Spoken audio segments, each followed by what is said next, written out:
34. Sabah qaydanda Simon artıq süfrəni hazırlamışdı. Özü də elektrik sobası qarşısında əyilib diqqətlə balığın bişib-bişmədiyini yoxlayırdı. Görmürsən yanır? Sabah mətbəxə girən kimi qışqırdı. Doğrudan? İyi hiss eləmirsən? Yaxşı iyi gəlir. Bu o deməkdir ki, yanır da, çəkil görüm. Simon geri çəkiləndə arxasında dayanan itə ilişib büdrədi. Əlini qeyri-ixtiyari atanda qaz üstə olan tavanın qulpuna ilişib onu yerə aşırdı. Müvazinətini itirib arxası üstə şappıltı ilə döşəməyə sərildi. Tavanı aşırdı, içindəkiləri yerə tökdü. Siz əsl 007 agentinsiniz, Simon Lang. Üzr istəyirəm. Sənin mətbəx sərgüzəştlərinə baxanda Londonda tək başa çıxa biləcəyinə inanmıram. Niyə baş çıxarmıram? Mən İana zəng elədim. Sabah balığı sobadan çıxardıb stol üstə qoydu. Nə vaxt zəng elədin? İti gəzdirəndə. Nə oldu? Sən deyən adamı tanıyor. Sabah ona bir parça kağız uzatdı. Simon alıb baxdı. Londonda yaşayan İngilis kolleksiyasının adı yazılmışdı. Qoy gödəkçənin cibinə, özündə heç kimə göstərmə. Simon dinmədi.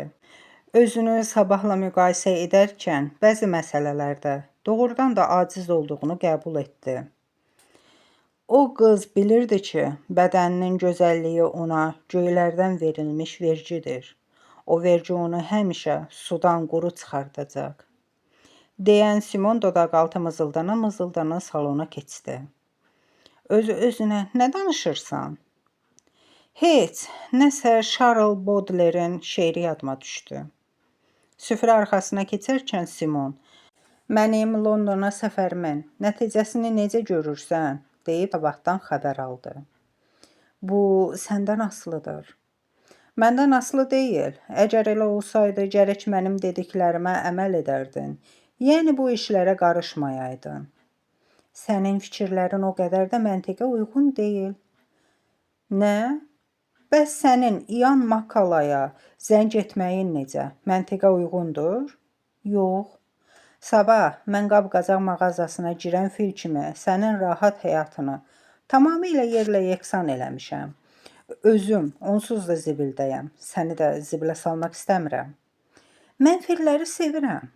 Sabah qəribə və eyni zamanda məntiqli cavabları qarşısında Simon səsinin birdəfəlik kəsib yeməyə başladı. Balığa vurulan ədviyyatın ətri Simona Hindistanı, Benqaliyada olduğu günləri xatırlatdı. Qeyd, Benqaliya, Hindistanda ştat. Qeydin sonu. Sabah yeyə-yeyə argumentlərini onun qarşısına qoydu. Başqasına kömək eləmək mənim üçün vəzifə borcum kimi bir şeydir. O ki qaldı sənin problemlərinə, hiss elədim ki, bu məsələdə sənə əməlli başlı köməyim dəyə bilər. Məsələ burasındadır ki, sənin Suriya və Quranın tarixi ilə bağlı apardığın araşdırmalara mən bir müsəlman kimi biganə qala bilmərəm. Ona görə də başına gələn hadisələr birbaşa olmasa da, hər halda müəyyən mənada mənə də aiddir. O ki qaldı nəyə? Sənin qab-qacaq mağazasına girən fillə bağlı dediyin fikirdən ləzzət aldım. Bu hardan ağlına gəldi? Yəqin atamın danışdığı nağıllar yadıma düşüb. Simon baxışlarını onun iri qara gözlərinə dikəndə hiss etdi ki, qız da ona xüsusi bir maraqla diqqət ayırır. Sabah öz sözləri ilə Simonun bu hisslərini təsdiq etdi. Qısası başına gələnlərin mənim həyatıma daxil olmağının, sifətindəki bu ifadələrin hamısının mənə dəxlisi var. Simon yenə də nə cavab verəcəyini bilmədi. İan sənə lazım olan İngilis kolleksiyasını tapıb, ondan görüş razılığı alandan sonra mənə zəng edəcək. Sonra söhbət soydan, kökdən düşdü. İkisi də bir-biri ilə müəyyən ailə sirlərini bölüşdü. Sabah ona Suriyada keçən uşaqlığından, atası Muxtardan, anası Alinədən danışdı. Valideynləri Parisdə, universitetdə oxuyanda tanış olublar. Bir-birini sevib evləniblər. Sonra da Suriyaya yaşamağa gediblər. Orada doğulub boya başa çatan Sabbah Fransaya ali məktəb oxumağa gəlib. İnstitutu bitirəndən az sonra UNESCO-da işə düzəlib. Sabah əlavə olaraq dedi ki, Suriyada qalan valideynləri üçün çox darıxır. Sonra Simona Qurana olan inamından, işlə bağlı etdiyi səyahətlərindən, müxtəlif mədəniyyətlərə məxsus xalqlar arasında apardığı dostluq və yoldaşlıq işlərindən danışdı. Başa düşmürəm, niyə sənin kimi bir qadın indiyə tək yaşayır? Necə yəni? Sənin kimi bir qadın? Mən necəyəm ki? Gözəl, ağıllı, tərbiyəli, səviyyəli, bir sözlə möhtəşəm. Sözlər sanki onun ağzından mexaniki olaraq çıxdı. Sabahın yanaqları allandı. Üzünü gizlətmək üçün tez su dolu qədəhi dodaqlarına yaxınlaşdırdı. Təşəkkür edirəm, deyib bir qurtum su içəndən sonra qədəhi yerinə qoydu. Düzdür, bunun mənə dəxli yoxdur, amma heç bilmirəm necə deyim. Deyəsən, bir dəfə səndən soruşdum bunu. Bəlkə də yox. Bəs sən, Simon öz növbəsində qədəhi dodaqlarına aparıb bir qurtum şərab içdi. Dolaşıq danışığına bir qədər pauza verib fikirlərini cəmləməyə çalışdı. Mən hələ də bakirəyəm. Sabah onun fikirlərini oxuyurmuş kimi dilləndi. Şərab Simonun boğazında qaldı. Qədəhi stol üstünə qoyub öskürdü.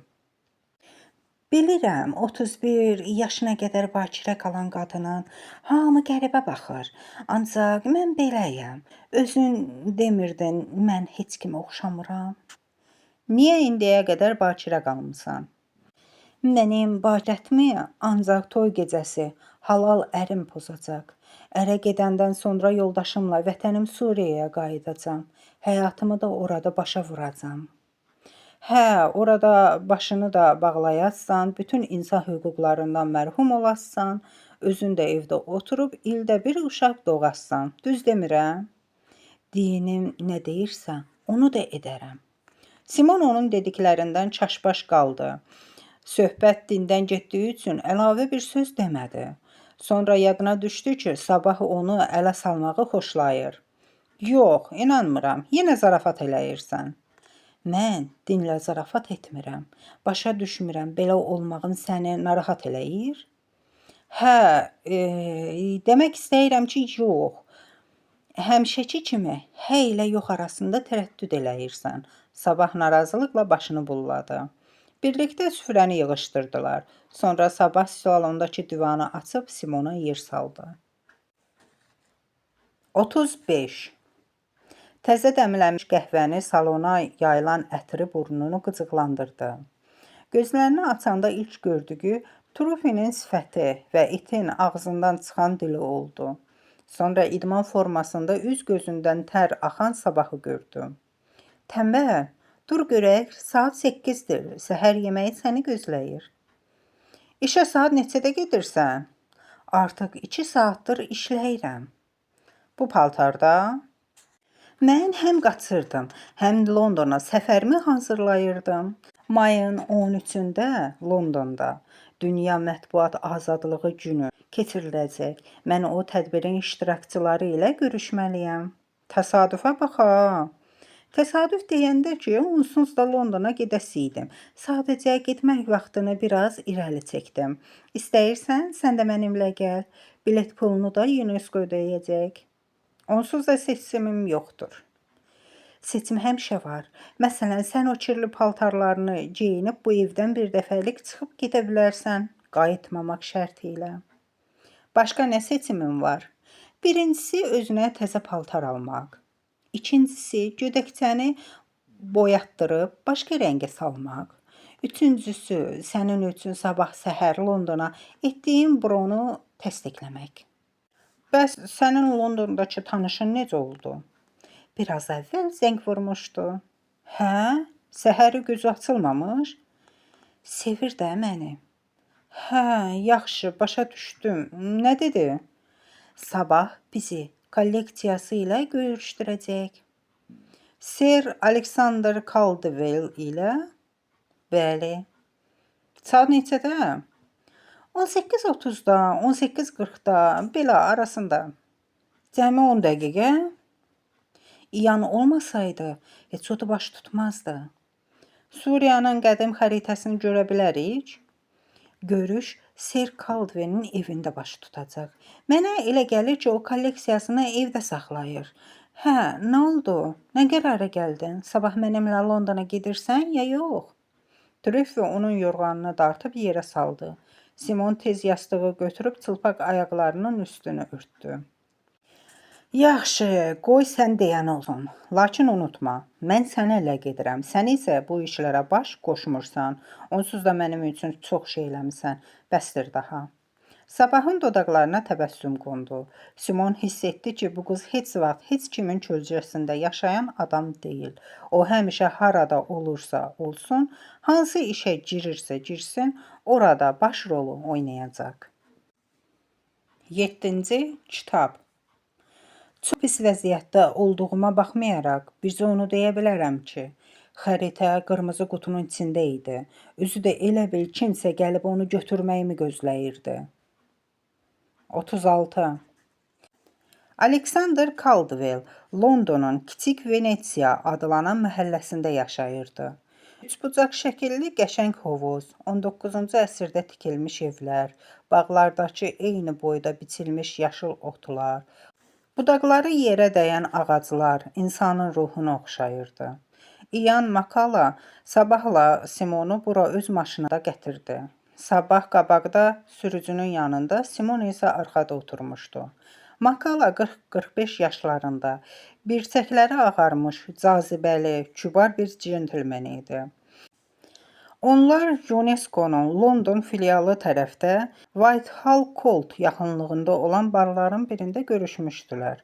Sabah bütün günü UNESCO-da ilişib qalmışdı. 1990-cı ilin axırlarında Simonun 9 yaşı olanda atasını Londona işləməyə göndərmişdilər.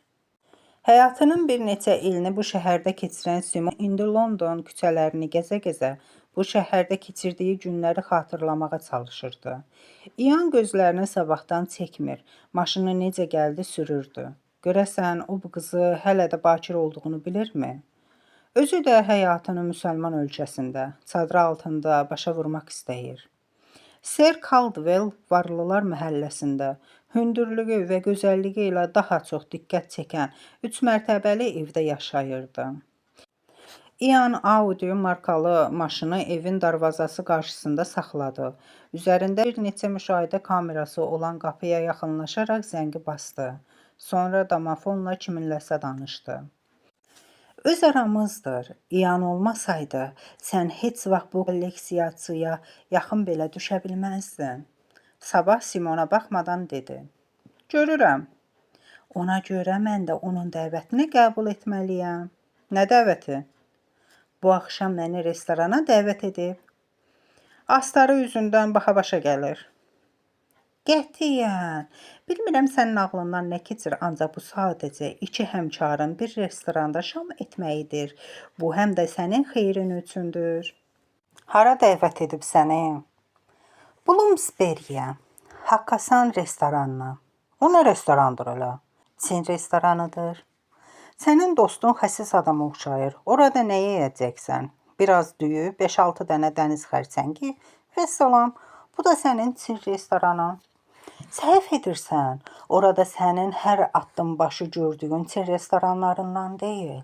Mən orada nərə balığı kürüsü ilə Pekin sayağı qızardılmış ördək yeyəcəm.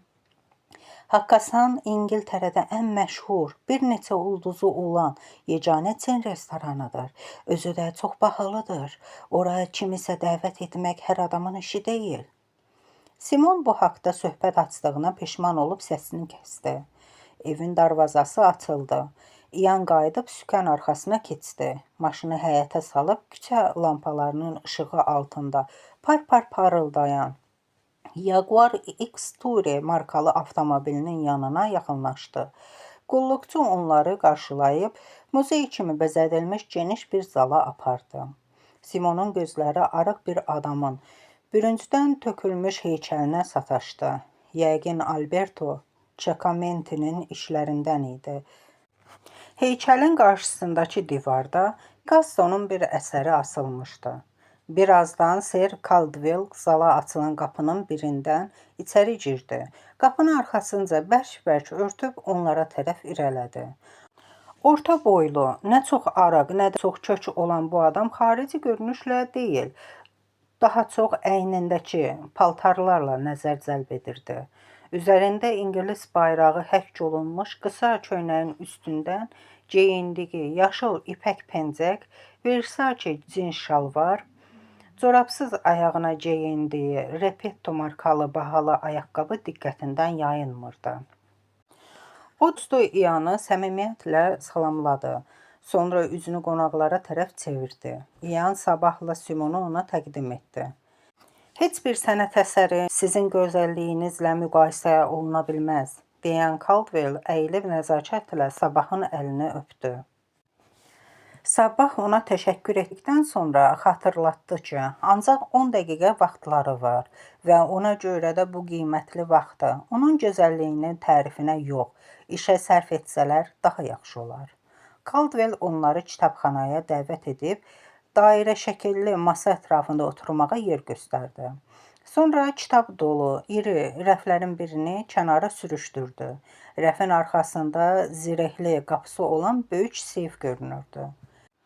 Sən xəritəni seyfdə saxlayırsan? İyan təəccüblə soruşdu. Hə, ancaq qiymətinə görə yox, çox vacib bir şeyi təmsil etdiyinə görə. Əgər hərracın satışı üzrə sədri bu xəritəni nələrə qadir olduğunu bilsəydi, onu belə ucuz qiymətə satmazdı. Nəinki baha qiymətə, ümumiyyətlə satmazdı. Təəssüf ki, indiki zamanədə çox az adamın xəritədən başı çıxır. Hamısı GPS-in günahıdır, İyan zarafat etdi. Bu xəritə nə vacib şeyi təmsil edir ki, Simon özünü bilməməzliyə vurub milyonçudan soruşdu. Dini hakimiyyəti. Kolleksiyaçı seyfdən bir kağız bükülüsü götürüb ehmalca stolun üstünə sərdi. Hamı nəfəsini içinə çəkdi. Möcüzəli bir məqam. Bir neçə saniyədən sonra onların gözünün qarşısında 13-cü əsrdə tərtib olunmuş, saralmış, bəzi yerləri deşilmiş kağız üzərində şəhər və yaşayış məntəqələrinin adı yazılmış qədim Suriya xəritəsi canlandı. Bağışlayın, olar bu xəritənin şəklini çəkim? Təəccübündən gözlə bərəlmiş Simon ümidlə ev sahibinə müraciət etdi. Caldwell üzünü İyana tutub soruşdu. Yəni, bu oğlana etibar etmək olar? İyan başı ilə təsdiq edəndən sonra kolleksiyaçı yenidən Simona tərəf çevrildi. Olar, ancaq bir şərtlə. Bu şəkili harada, kimin evində çəkdiyini heç vaxt heç kəsə deməyin. Bu xəritəni çəkən adam doğrudan da müsəlman olub? Simon maraqlandı. Bəli, xəritə 13-cü əsrdə Yakautu adlı müsəlman coğrafiyaşünas tərəfindən tərtib olunub. Yer üzərində bu xəritədən cəmi 2 dənədir. Biri gözünüzün qabağında, o biri isə Misirdə, Qahirə İnstitutunun seyfində. Simon ayağa qalxıb fotoaparatın obyektivini xəritəyə tuşladı. Elə barmağını aparatın düyməsinə basmaq istəyirdi ki, qəfildən işıqlar söndü. Otağa qatı qaranlıq çökdü. Sonra tappıltı səsi gəldi. Stullardan biri aşıb döşəməyə düşdü. Kimsə qışqırdı. Sabah mobil telefonunu yandırıb onun ekranından düşən zəif işıqla ətrafa işıq saldı. Hanı xəritə? Deyə həyəcanla qışqırdı. Xəritə yoxa çıxmışdı. Kimsə pəncərədən keçib həyata tullandı. Simon onun arxasınca qaçdı. Ancaq ayağı pəncərənin aşağı çərçivəsinə ilişdiyindən üzü üstə həyətə yıxılıb otların üstündə yumalandı. Oğru dovşan cəldliyi ilə özünü həyətin o biri başındakı akasiyaların arasına verib gözdən itdi. Simon qaça-qaça həyəti keçib özünün, onun ardınca akasiya ağaclarının arasına vurdu. Ancaq elə həmin andaca Caldwellin mülkünü qonşu evlə ayıran divara dəyib dayandı. Oğru bu divarı necə aşıb keçə bilmişdi? Simon çox fikirləşmədən ağaca dırmaşdı. Budaqlardan yapışdı. Biraz yellənib meymun kimi divardan o biri üzünə, qonşu həyata atlandı. Hardansa it hürüşməsi səsi gəldi. Simon ayağa qalxıb nəfəs dərmədən həyət qapısına qədər qaçdı. Təzədən divara dırmaşaraq qapının o biri üzündəki kimsəsiz küçəyə düşdü. Əvvəlcə yerində donub qaldı. Oğrunun ya siluetini, ya da ayaq səslərini eşidə bilmək ümidi ilə ov iti kimi tərpənmədən ətrafa baxdı. Qarşı evin divarında ani olaraq bir kölgə peyda oldu. Ancaq o dəqiqə ətrafı bürünməkdə olan London dumanının içərisində əriyib itdi. Simon kor təbii olaraq onun dalınca yüyürdü. Kiçik bir arxın üstündən keçən körpüdən atıldı. Ayaq səsləri daş döşənmiş boş küçədə əks-səda verirdi. Bir qədər irəlidikdən sonra dumanın içində ondan qaçan adamı sezdi. Oğru küçədəki camaata, maşınlara, səs-küyə qarışıb gözdən itmək üçün Maida Vale tərəfə can atdı. Aralarında xeyli məsafə olmağına baxmayaraq, Simon onu gözdən qoymurdu. Oğru qəflətən dayandı. Sonra dönüb sağ tərəfdəki qırmızı poçt qutusunun arxasında gizləndi. Haradan peyda olduğu məlum olmayan, kapüşonlu, gödəkçə geyinmiş bir siluet onun üstünə atıldı. Oğru gizləndiyi yerdən çıxıb özünü küçəyə atdı. Elə həmin an böyük sürətlə gələn minik maşını küçəni keçən adamı necə vurdusa, o bilyard şarı kimi bir neçə metr kənara düşdü. Hər şey bir göz qırpımında baş verdi. Simon maşın vuran adama sarı götürüldü. Ancaq kapüşonlu, gödəkçə geyinmiş siluet özünü ondan qabaq çatdırıb, səkiyə yıxılmış oğruya tərəf əyildi. Simon onlara yaxınlaşanda oğrunu vuran maşının sürücüsü oturan tərəfdəki şüşə endi və lüləsi küçə işığında par-par parıldayan tapanca Simona tuşlandı. Bunu görən Simon qeyri-ixtiyari olaraq dönüb özünü küçənin qaranlıq küncünə atdı. Maşın şoka düşmüş bir cütlüyün gözləri qarşısında sürətini artırıb gözdən itdi. Qəzanın şahidi olan adamlar vaxt itirmədən telefonla polisə, təcili yardıma zəng vurmağa başladılar. Simon səki ilə maşının yolunun arasındakı kanalizasiyada uzanıb qalan xəritə oğrusuna tərəf qaçdı. Oğrunun əynində yaşıl, ipək pencək, cins şalvar və bahalı ayaqqabılar vardı. Simon onu tanıdı. Xəritəni oğurlayıb qaçan adam Alexander Caldwell idi. 37. Polis və təcili yardım maşınları həyəcan siqnalı verə-verə qəza baş vermiş küçəyə yaxınlaşdı. Az sonra sabahla İyan da hadisə yerinə gəldilər. Üçü də bir kənara çəkilib, yaşadıqları bu qəribə əhvalatı müzakirə etməyə başladılar. Oğrular mülkdəki bütün siqnalizasiyaları, kameraları neytrallaşdırıb Caldwellin evinə soxulmuşdular. Məqsəd xəritə zirehli seyfdən çıxan kimi onu ələ keçirmək olub. Onların biri ev işıqlandırılan elektrik generatorunu söndürən kimi, digəri kitabxanaya soxulmuş, qaranlıqdan istifadə edib stol üstü olan xəritəni uğurlamaq istəyirmiş. İşıqlar sönən kimi təcrübəli Caldwell o dəqiqə nə baş verdiyini anlamış. Oğruların əlinə keçməsin deyə xəritəni götürüb qaçmışdı. Qaranlıq düşdüyündən Simon elə bilib ki, oğru odur. Ona görə də ev sahibinin dalınca düşüb. Ancaq xəritəni onun əlindən almaq məqsədi ilə iki oğrunun da Caldwellin arxasınca düşdüyünü hiss etməyib.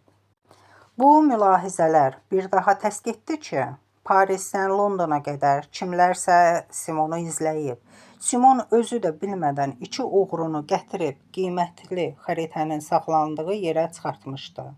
Sir Caldwell huşunu itirsə də sağ idi. Maşın onun sol tərəfdən vurduğundan bədəninin sol tərəfi, sol ayağı və sol qıçı, sol qolu, sol əli, sol biləyi, eləcə də sol tərəfdə olan qabırğaları sınmışdı. İngilis milyonçusu ağrının şiddətindən huşunu itirib koma vəziyyətinə düşmüşdü. Sabah Simona xəritə haqqında, Caldwellin evinə nə üçün gəldiyi barədə polisə heç nə deməməyi məsləhət gördü. Yaxşısı budur desin ki, restorana, dostları ilə yeməyə gedəndə kimsə maşın vurub və o bu hadisəni görüb, yardım etmək üçün yaralının yanına qaçıb. Qəzanın şahidləri polisə gördüklərini danışan zaman həkimlər yaralını təcili yardım maşınına mindirib xəstəxanaya apardılar. Simon öz növbəsində polisə izahat verib, cinayətkarın 2 nəfər olduğunu, qara paltar geyindiklərini bildirdi. Dedi ki, hərəkətlərindən onların idmançı olduqlarını güman edir. Tanımamaq üçün sifətlərini gödəkçələrinin kapşonu ilə örtüblər. Əlavə olaraq maşının BMW olduğunu da söylədi. Polislərin dediyinə görə maşın vuran adamın heç nəyi olmayıb. Nə nağd pulu, nə daş-qaş, nə də ki, pul qabısı. Çox güman ki, adamın üstündə ancaq mobil telefon olub və onu da cinayətkar uğurlayıb. Simon polisə ifadə verəndən sonra biraz kənarda dayanıb, onu gözləyən Sabahla İana yaxınlaşdı. Özünü heç cür bağışlaya bilmirdi. Caniləri öz ardınca Ser Caldwellin evinə gətirib çıxarmağı bir yana qalsın. Üstəlik ev sahibini qorumaq əvəzinə onun özünü oğru hesab edib dalınca düşmüşdü.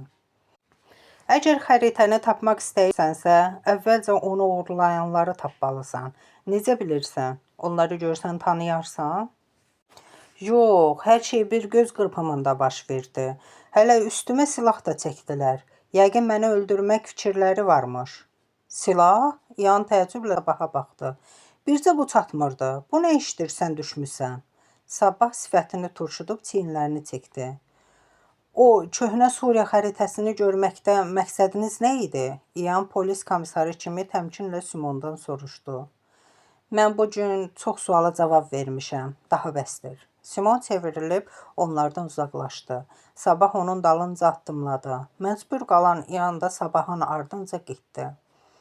Hara qaçırsınız? Makala qəzəblə soruşdu. Hotelə qayıdıram. Simon geri baxmadan cavab verdi. Fikirləşməliyəm. Elə bilirsiniz, hotelə qayıtmaqla məndən canınızı qurtaracaqsınız? Deyin görün, bu nə məsələdir? Bu nə işdir mənim başıma gətirmisiniz? Simon qədim Suriya haqqında elmi iş yazır. Ona görə də xəritəni görmək istəyirdi, deyə Sabah əsəbləşmiş həmkarını sakitləşdirməyə çalışdı. Ser Caldwellin xəritəsinin şəklini çəkib, nümunə kimi elmi işə əlavə etmək istəyirdi. Çünki həmin xəritə indiyə qədər bizə məlum olan xəritələrin ən qədimidir. Ser Caldwell özü də bayaq dedi ki, xəritə çox vacib bir şeyi təmsil edir. Vəssalam, indi başa düşdün xəritə onun nəyinə lazım idi? Başa düşdüm, ancaq mən onun üçün kiməsə ağız açmışam. Ona görə də istərdim bunları sən yox, o özü mənə izah etsin. Simon çevrilib onun qarşısında dayandı. Siz mənim üçün yox, Sabah üçün ağız açmısınız. O da bu axşam layiqincə əvəzin çıxacaq. Sizə də elə bu lazım idi, elə deyilmi? Siz bununla nə demək istəyirsiniz?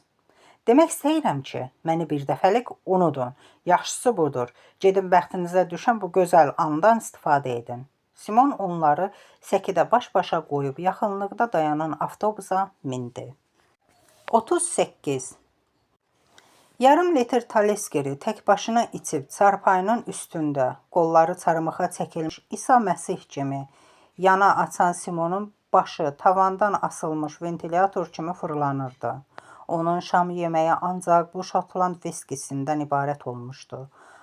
Spirtli içki alüdücüləri kimi şüşəni başına çəkib qurtum-qurtum içirdi və valideynlərinin faciəli ölümünü, onu Qurana bağlayan əlaqələri, Markusun müəmmalı şəkildə yoxa çıxmağını, ətrafında vurnuxan şübhəli adamları, başını təhlükəli işlərə soxan Avropa şərqşünaslarını, onun ucbatından uğurlanmış qədim Suriya xəritəsini, bu axşam Sabahla restoranda nərə balığı çürüsü yeyən o, bambılı İngilisi unutsun.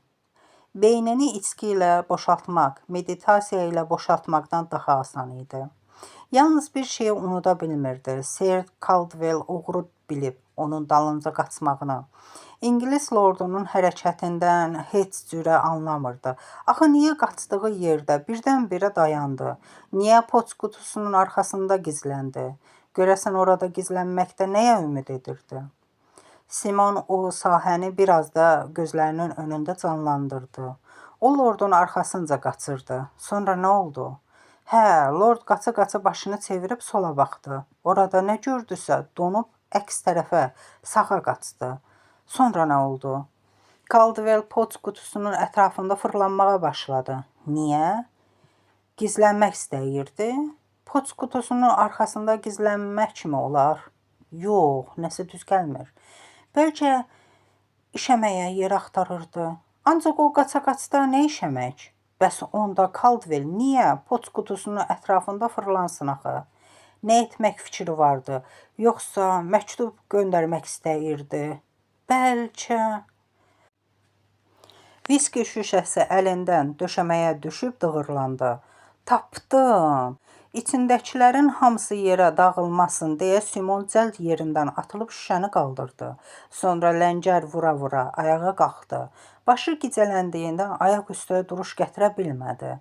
Arxaya yıxılanda əlini qeyri-ixtiyarı pəncərənin pərdəsinə atdı. Pərdə onun ağırlığına tab gətirməyib, karnizdən qopdu.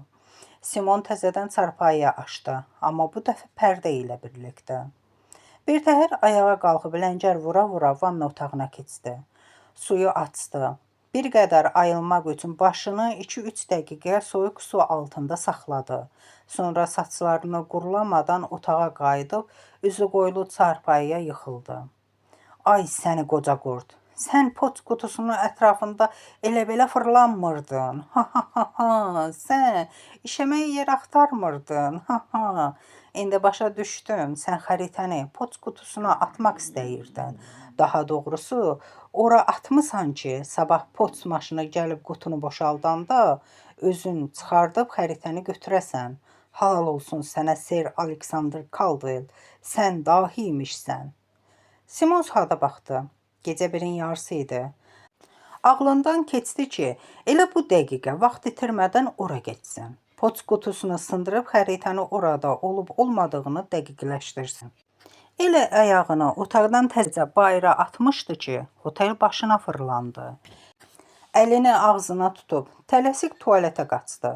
Düz üstə çöküb içindəkilərin hamısını unitaza axıtdı.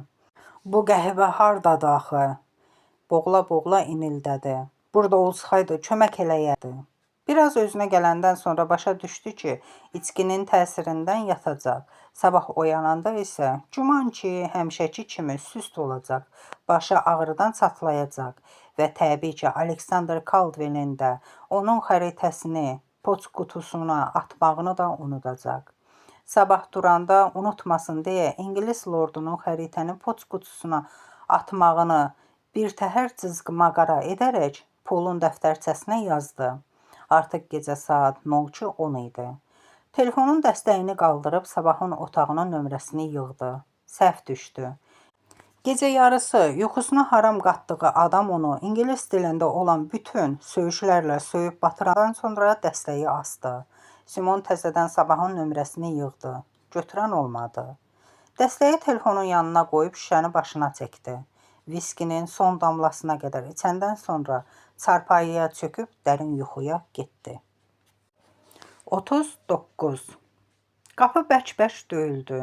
Simon gözlərini açdı. Başı o qədər ağırlaşmışdı ki, yastıqdan qaldı bilmirdi. Məcbur olub çarpayıdan yerə açdı. Sonra birtəhər ayağa qalxıb ləngər vura-vura arası kəsilmədən döyülən qapıya sarı getdi. Ağrıdan başı çartlayırdı. Kənardan gələn istənilən səs gicgahlarında əks-səda verirdi. Nəhayət özünü çatdırıb qapını çətinliklə açdı. Moruq rəngli, qısa paltarlı, saçları üz-gözünə dağılmış Sabahı qarşısında görəndə içini çəkdi.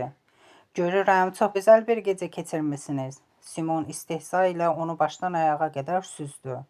Sabah heç nə demədən onu kənara itələyib içəri keçdi. Simon səndəlləndi. Yıxılmamaq üçün qapının tutacağından yapışıb özünü düzəltdi. Sonra ləngər vura-vura geri qayıdıb, darmadağın olmuş otağın ortasında, əllərini belinə qoyub, onu ikrahla süzən Sabaha yaxınlaşdı. Nəsə demək istədi, amma yenə ürəyi qalxdı. Əli ilə ağzını tutub özünü tualetə çatdırdı. Biraz da qaytarıb özünə gələndən sonra üz-gözünü tualet kağızı ilə silib otağa gəldi. Yenə eşək kimi içmisən? Deyən Sabah qaşlarını çatdı. Düz tapmısan. Mən qaydanda telefonum 1 saat idi ki, zəng çalırdı. Sən otağımın nömrəsini yığmısan, ancaq dəstəyi aparatın üstünə qoymamısan. Aşağıda bir müştəri otelin müdiriyyətinə şikayət eləyirdi. Qorxdum, dedim yəqin başından yenə nə isə bir iş gəlib. Gecənin bu vaxtı məni yuxudan oyatmısan ki, öz həyatını danışasan, yoxsa aşağıda şikayət edən müştərinin həyatını? Nə olub sənə, Simon? Simon ağzını açıb nəsə demək istədi. Əvəzində hıçqırdı. Sonra səndələyib müvazinətini itirdi. Sabah kömək etmək üçün irəli atıldı, ancaq gücü çatmadı. Ayaq üstə dura bilməyib arxası üstə çarpayıya yıxıldı. Simon özünü onun üstünə atıb öpmək istədi. Burax məni, Simon, deyirəm burax, əl çək. Sabah onun altından sivişib çıxdı. Üst başını düzəldə-düzəldə qapıya sarı getdi. Sabah Parisə qayıdırıq. Sonra da nə mənim evimə gəlirsən, nə də adımı dilinə gətirirsən. Aramızda hər şey bitdi. Simon dikəlib barmağını ona tuşladı. Siz dünən Çin restoranında yeyib-içib məzələnəndə mən xeyli axtarış apardım. Özü də yüksək səviyyədə, o qiymətsiz xəritənin yerini bilirəm. Nə? Haradadır? Qırmızı qutunun içində. Elçisini gözləyir, gəlib onu götürsün. Başa düşmürəm, sən nə danışırsan? Simon ona hərami dilində nəsə dedi. Sonra çırpılıb örtülən qapı səsi eşidildi. Moruq rəngli paltar geyinmiş Sabah qeyb oldu. Simon təzədən çarpayıya yıxılıb dərin yuxuya getdi. 40. Bir qadınla kişi ona nə isə başa salmaq istəyirdilər. Simon onların kim olduğunu bilmək üçün başını qaldırıb, gözlərini iri-iri açdı. Ancaq gicgahlarındakı küt ağrı qopduğundan təzədən başını yerə qoyub gözlərini yumdu. Sonra fasiləsiz olaraq nəsə deyən qadınla kişiyə key-key baxdı. Dedi ki, biraz özünə gəlmək istəyir, imkan versinlər, yatsın. Az sonra başa düşdü ki, onunla danışanlar otelin direktor müavini ilə xidmətçisidir. Sərxoş müştəriyə başa salmaq istəyirlərdi ki, onun vaxtı qurtarıb otağı tərk etməlidir. Simon onlardan özünə gəlməyi, yuyunub otağı boşaltmağı üçün 15 dəqiqə möhlət istədi. Direktor müavini otağın pis vəziyyətdə olmasına ona irad tutdu. Burada nə sındırmışamsa, hamısının pulunu ödəyəcəyəm, Simon söz verdi. Dostunuz otağın da pulunu verib sındırdığınız əşyaların da. Pulunuz çatıbsa, onda bayaqdan nəsə verib ağlaşma salmısınız. Gedin başqa müştəriləri yolun. Qalxın, elə bu dəqiqə otağı tərk edin və bir də ayağınız bu otelə dəyməsin. Sizə söz verirəm ki, oteldən ayaqlarımı silib çıxacağam və bir də məni bu oteldə görmək şərəfinə nail olmayacaqsınız. İndi isə rədd olun buradan. Mən səhər tualeti ilə məşğul olmalıyam. Simon onları otaqdan qovub duşun altına girdi. Biraz ayılmaq istəyirdi. Suyun altında yuyuna-yuyuna fikirləşirdi. Görəsən, dünənki gecəni necə keçirdi və bu günü necə keçirdəcək? Vanna otağından çıxıb dünən gecə dəftərçəyə etdiyi qeydlərə nəzər saldı. Ancaq nə qədər çalışdısa, dəftərçədəki cızma-qaralardan bir şey başa düşə bilmədi. Nəhayət şeylərini çantasına yığıb Sabahın otağının qapısını döydü. Cavab çıxmadı. Simon aşağı düşüb qeydiyyat masasına yaxınlaşdı. Mənə çatacaq bir şey yoxdur. Ona bir zərf uzatdılar. Simon kənara çəkilib zərfi açdı. İçindən biraz pul və Sabahın ona yazdığı məktub çıxdı. Sabah yazmışdı ki, daha onu görmək istəmir. Sonra PS qoyub, İan Makalanın telefon nömrəsini və ünvanını yazmışdı. Aşağıda isə bu sözləri əlavə etmişdi. Sənin fikirləşdiyindən fərqli olaraq, o əsl centlmendir. İstədiyin vaxt ona müraciət edə bilərsən. O sənə həmişə kömək edəcək. Simon hiss etdi ki, dünən gecə nəsə çox pis hərəkət edib. Moruq rəngli paltar geyinmiş Sabah onun gözlərinin qarşısında canlandı. Ancaq nə danışdıqlarını, nə də dediklərini xatırlaya bilmədi. Görəsən, nə qələt eləyib ki, Sabah onu bir daha görmək istəmir? Gərək həmişəki kimi nə baş verdiyini dəftərçəsinə yazaydı. Ancaq o qədər içib ki, əli qələm də tutmayıb. Öz yazdığını heç özü də oxuya bilmirdi. Yazdıqları hieroqriflərə oxşayırdı. Qeydiyyat masasında Makalaya zəng vurub Aleksandr Kaldvilin vəziyyətini soruşdu. Hələ də komadadır, İan soyuqqanlılıqla cavab verdi. Ancaq həkimlərin dediyinə görə ölüm təhlükəsi sovuşub. Sabbah mənə tapşırıb deyib ki, bu məsələ barədə nəinki heç kimə heç nə deməyim, hətta adınızı belə heç yerdə çəkməyim. Yoxsa başınıza yeni problemlər açıla bilər. Bəxtiniz gətirib ki, cənab Lang, Sabbah kimi dostunuz var. Mən də Aleksandr Kaldveli inandırmağa çalışacağam ki, onun evinə soxulub xəritəni uğurlamaq istəyənlər sizin dostlarınız deyil. Sabbah hardadır? Sizin yanınızda deyil? Yanımdadır, amma dedim hər ehtimala qarşı sizdən soruşum görüm, bilmirsiniz o hardadır. Siz hamı ilə belə acı-acı danışırsınız? Mən onun nömrəsini itirmişəm. Sizdə var onun nömrəsi? Makala Sabahın nömrəsini ona verdi. Simon təşəkkür edib dəstəyi asdı. Direktor müavini ona yaxınlaşdı, tələb etdi ki, vaxt itirmədən hoteli tərk etsin. Simon onun ağzını yummaq üçün cibindən bir kağız pul çıxardıb telefonun altına qoydu. Sonra yenidən dəstəyi qaldırıb Sabahın mobil nömrəsini yığdı. Hardasan? Qız cavab verən kimi Simon ondan soruşdu. Yolda, aeroporta gedirəm. Simon xahiş etdi ki, gecə baş verən hadisələri hamısını ona danışsın. Sabah da bütün olub keçənləri bir-bir söylədi. Simonu xəcalət təri bastı. Mənim içki düşkünlərindən, şüşə ilə yatıb duran adamlardan zəhləm gedir, deyən Sabah fikrini bitirdi. Simon cavab verməyə söz tapmadı. Sənin təyyarən saat 14-də qalxır, çatdıra bilməzsən, ancaq biletini dəyişə bilərsən. Onsuz da hələ sənin Londonda işin çoxdur. Nə işim? Dünən deyirdin ki, xəritənin harda olduğunu bilirsən. Suriya xəritəsini? Yəqin ki, onu deyirdin də, ancaq elə bir vəziyyətdə dedin ki, dediklərini aydın başa düşmək olmurdu. Başqa nə dedim? Nə bilim, deyirdin xəritə qırmızı qutunun içindədir. Gözləyir ki, elçisi gəlib onu götürsün. Nə elçi? Hansı elçi? Mən nə bilim, sən bilirsən hansı elçi. Yaxşı, sağ ol, mən aeroporta çatdım. Sabah, getmə. Sənə uğurlar. Sabah söhbəti bitirdi. Simon küçəyə çıxıb, hara getdiyini bilmədən, yağışın altında hoteldən uzaqlaşdı. 41. Xəritə qırmızı qutudadır.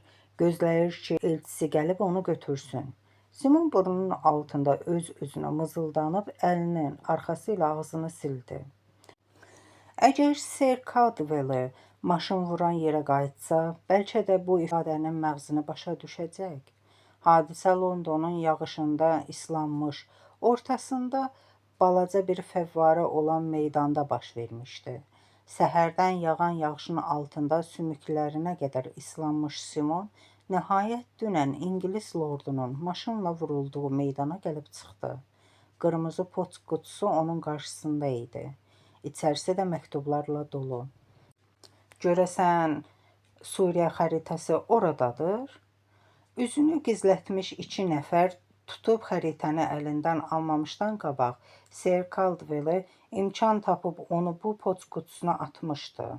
Saat neçədə gəlib qutunun içindəkiləri aparacaqdılar? Simon qırmızı poçt qutusunun üstündəki yazıya nəzər saldı. Hər gün saat 15:30-da Simonun elçi adlandırdığı poçt işçisinin gəlib qiymətli xəritəni oradan çıxarmasına 1 saatdan da az vaxt qalmışdı. Simon yağışdan qorunmaq üçün yaxınlıqdakı bara gedib çay sifariş verdi. Saat 15:15-də bardan çıxıb, poçt qutusundan biraz kənarda, küçənin tinində dayandı. Görəsən ondan başqa bilən varmı ki, o misli bərabəri olmayan xəritə bu qırmızı qutunun içindədir? Bəlkə həmin o 2 nəfər də haradasa bir tində dayanıb, elçini gözləyir. Ancaq onlar professional olsaydılar, qutunu gecə ilə sındırıb xəritəni aparardılar. Daha onun kimi yağışın altında dayanıb poçt işçilərini gözləməzdi. Saat 15:25-də Simonun ürəyi narahatlıqla çırpınmağa başladı.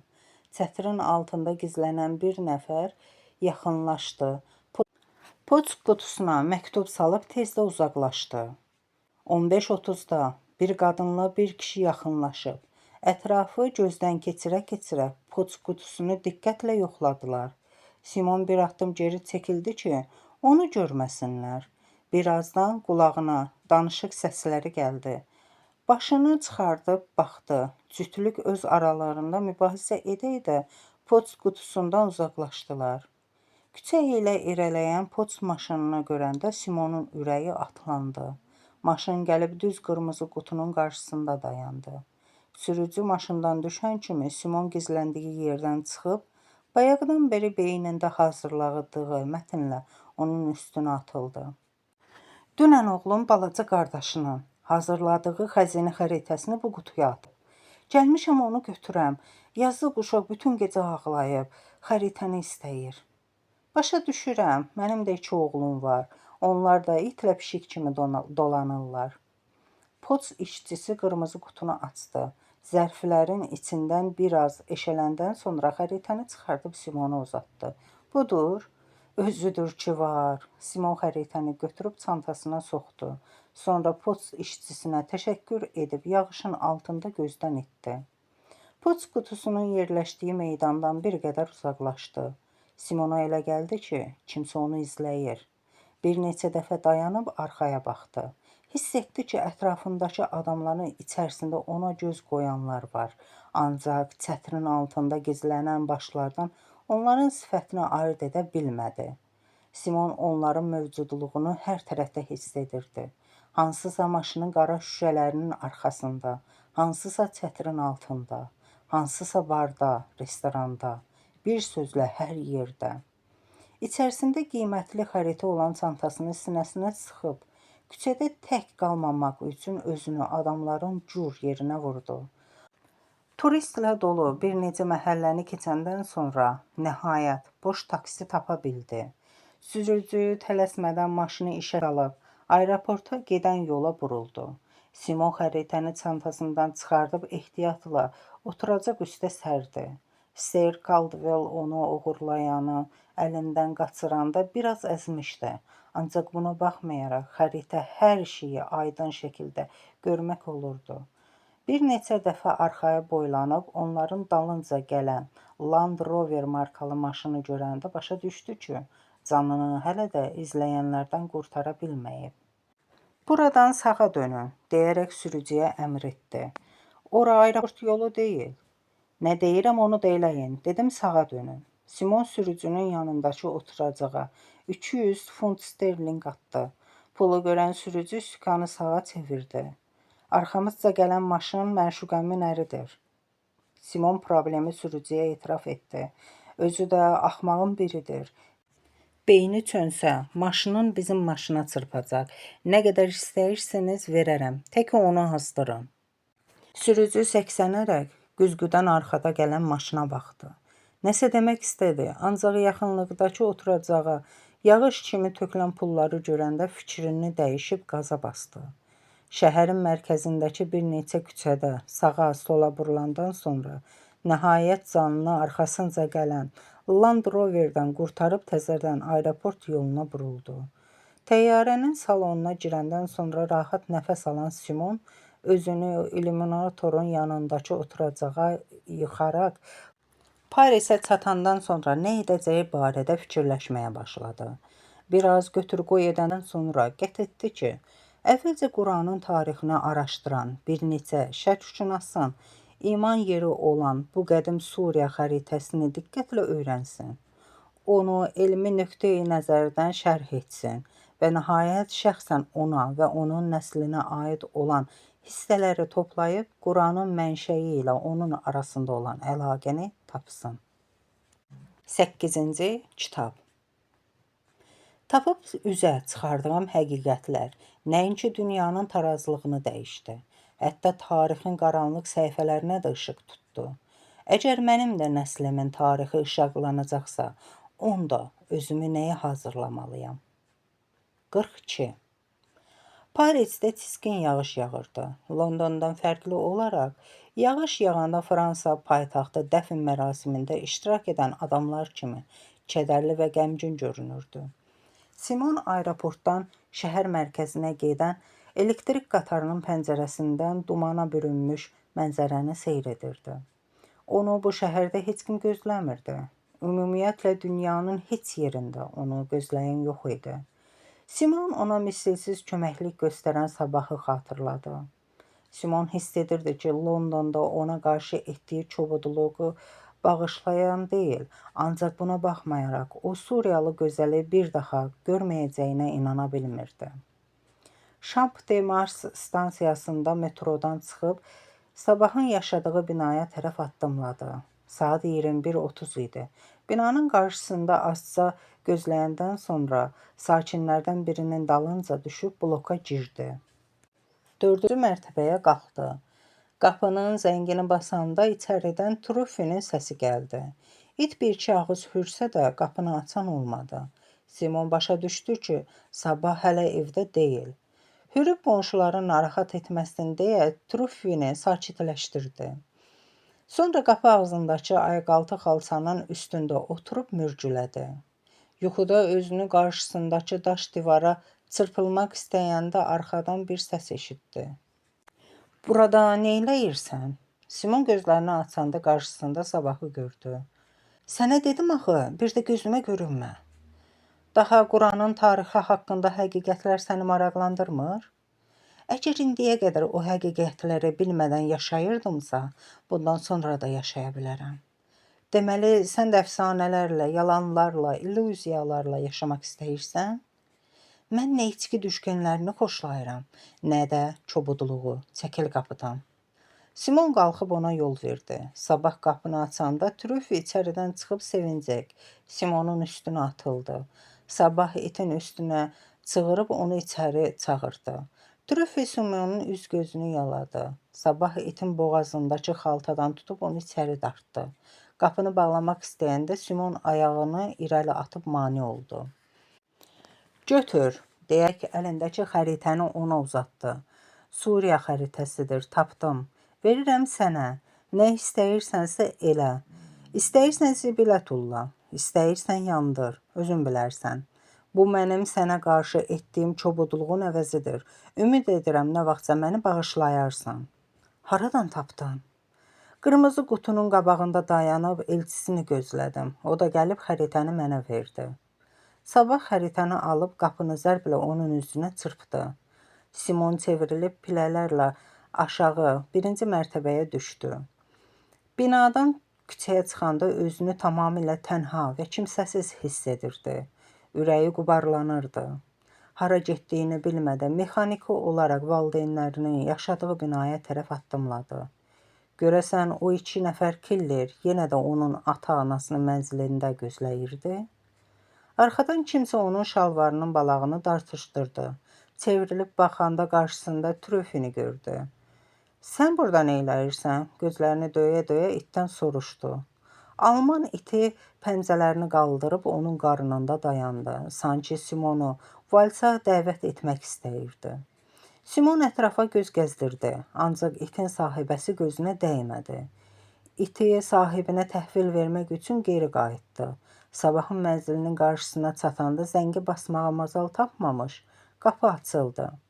"Keç," deyərək Sabah başı ilə onu içəri dəvət etdi. 43. Salondakı stolun üstü, divan, kreslo, eləcə də döşəmə, müqəddəs kitablar, atlaslar, xəritələr, elmi və tarixi kitablarla dolu idi. İkisi də otağın ortasında döşəmədə qarnı üstü uzanıb, qarşılarına sərdikləri Suriya xəritəsinə baxırdılar. Sabah bu dəfə onu bağışlamışdı. Daha doğrusu, özünü düzəltmək üçün ona 2-ci dəfə şans vermişdi. Ancaq Simon Suriyalı gözəlin onun günahından nə üçün keçdiyini bilmirdi. Bu qiymətsiz xəritəni ona bağışladığım üçünmü? Yoxsa sadəcə ürəyi yumuşaqdır? Sabah bu barədə ona heç nə demədi. Özü də heç nə soruşmadı. Bu məsələ qurtarıb getmişdi.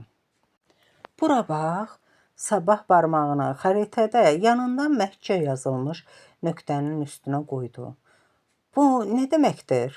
Belə çıxır ki, Suriyada Məkkə adlı şəhər olub? Sabah təəccüblə səsləndi. Hə, Suriyadakı Məkkə şəhəri haqqında hətta İncildə də deyilir. Simon Tövratı götürüb açdı. Baxa bilərsən, Samuelin 2-ci kitabında bu haqda yazılıb. Xəritədəki məlumatın doğruluğuna əmin olmaq üçün vaxtilə atasına məxsus olan bir neçə kitabı, o cümlədən İslamşünas Patricia Cornerin 2004-cü ildə nəşr olunmuş Məkkənin tarixi ilə bağlı Məkkədə ticarət və ya İslamın inkişafı kitabını John Van Essinin 1871-ci ildə Beyrutda nəşr olunmuş Mütəzilət məzhəbinin erkən dövrü kitabına, eləcə də Məhəmməd Əhməd Əl-Dalabinin 14-cü əsrdə Qahirədə çap olunmuş Tarixi Əl-İslam kitabını gözdən keçirdi. Van Essinin kitabından bir nüsxə onda da var idi. Məhəmməd Əhməd Əl-Dalabinin kitabını isə internetdən tapmışdı. Bir bax, gör nə yazır. Simon kitabdan oxuduğu səhifəni Sabaha göstərdi. 7-ci əsrdə vətəndaş müharibələri dövründə səyahətçilər Yəsrib şəhərindən, yəni indiki Mədinə şəhərindən İraqa gedəndə Məkkədən keçib gedirlərmiş. Cəfəngiyatdır. Ömründə belə şey ola bilməz. Məkkə Mədinənin cənubundadır. İraq isə şimalında. Necə ola bilər ki, Mədinədən İraqa gedən adam Məkkədən keçsin? Elə bil Parisdən Brüsselə getmək üçün Lyondan keçib gedirsən. Ona görə cəfəngiyat deyirsən ki, sən indiki Məkkəni, yəni Səudiyyə Ərəbistanın Hicaz bölgəsində yerləşən Məkkə nəzərdə tutursan. Burada isə söhbət Suriyadakı Məkkədən, Yəsribin, yəni Mədinənin şimalında yerləşən Məkkədən gedir.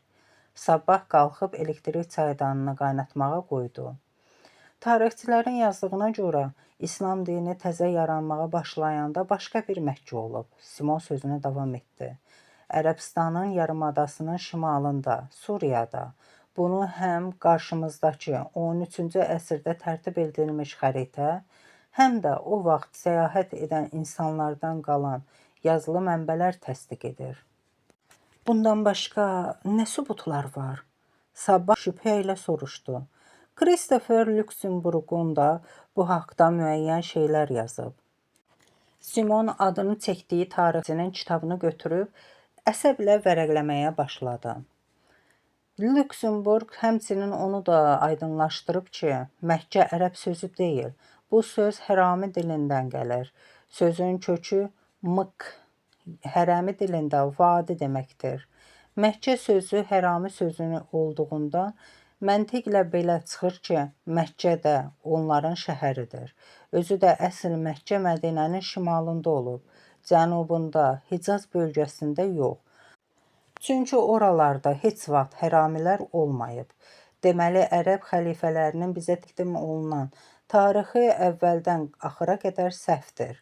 Məntiqlə belə çıxır ki, Hicaz bölgəsində yerləşən indiki o məşhur Məkkə, Məhəmməd Peyğəmbərdən əvvəl orada olmayıb və ola da bilməzdi. Çay süzdüyü fincan Sabahın əlindən yerə düşdü.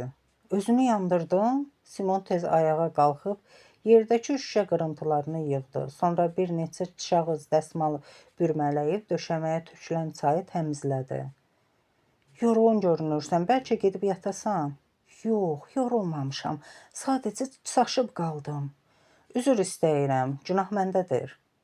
Səhv eləyirsən, hər şeyi öz üstünə götürmə. Mən bu axtarışlarla səndən də çox maraqlanıram. Quranın kökü ilə bağlı həqiqətlər. Yəqin bir gün valideynlərinin qatillərini də, sənə hücum edən adamların kim olduğu da üzə çıxacaq. O ki qaldı mənə, bəlkə də bu axtarışlar uşaqlıqdan bəri İnandığım Allahın gerçək adının nə olduğunu və onun kim olduğunu mənə açıqlayacaq. Sabahın barmağı qanamışdı.